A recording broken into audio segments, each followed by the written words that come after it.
Good morning, my name is John. My name is Anna. Today we are presenting the artist case study of Mel Chin. Mel Chin is a Chinese American who was born in Houston, Texas in 1951. He lived and worked in New York City first, then later moved to Burnsville in North Carolina. At around 1975, he earned a BA at Peabody College in Nashville, Tennessee. Mel Chin is a conceptual visual artist who is influenced by political, cultural, and social circumstances. His works are displayed in landscapes, public spaces, and museum exhibitions. His art technique is about 3D sculpture, fabrication, and space age. One of his famous projects is the Revival Field. This is set around 1990s in Minnesota. This project allows people to grow a specific type of plant to help the contaminated soil in the confined area back to its healthy state. This project is surrounded by a fence that acts as a barrier and a sculpture. Another example of his work is a $100 bill. It's an art project found in 2006 that invites the community to help aware and find solutions to help stop childhood lead poisoning by drawing on these 100 bills to represent those who want to make a change from their community to a national scale. Mel Chin is also one of the few artists who was featured in a PBS program called Artists of the 21st Century. The program featured his project named Consumption that was influenced by the riot known as Devil's Night in Detroit.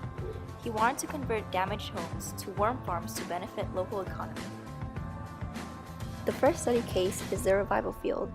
This project started in 1991 and is still ongoing to this day.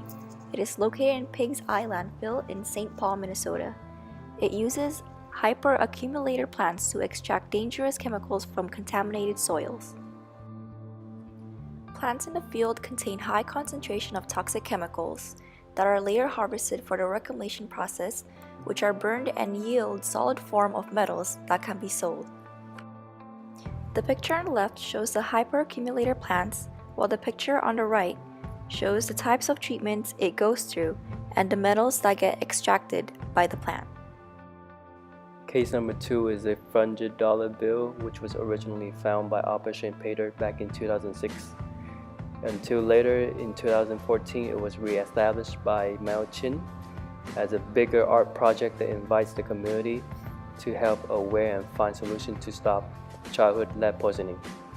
This allows children to have a creative voice and become aware of childhood lead poisoning. Once millions of them are collected, they get sent to Washington, D.C. to represent the support from the children. In a way, it is like a petition. The third study case is a safe house. This project began in 2008 and ended in 2009. The safe house is located in New Orleans, Louisiana. It is simply an existing house that got revamped into a gathering place and drawing space for the community.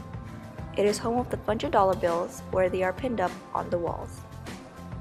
The safe house is well known for its dominant front facade since it is an operable 10-foot in diameter bank vault door. In 1992, Mel Chin worked on his installation Degrees of Paradise with the Fabric Workshop and Museum, which was first exhibited in New York. For this project, he collaborated with many other scientists, computer programmers, and traditional hand weavers in Turkey. The concept is about the vertical geography of the accent from the earth to heaven, which was earlier prominent in the Arabic and Persian traditions. For this installation, 2 triangle-shaped rooms were constructed opposite from one another. A small drawing of a lotus stands in between the rooms. On one side, video monitors display images of the world's weather mapped as recorded by scientists at McGill University. The images appear in a triangular format on the monitors as it loops in display.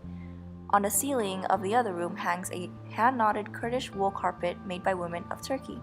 The carpet depicts the women's interpretation of the scientific satellite mappings.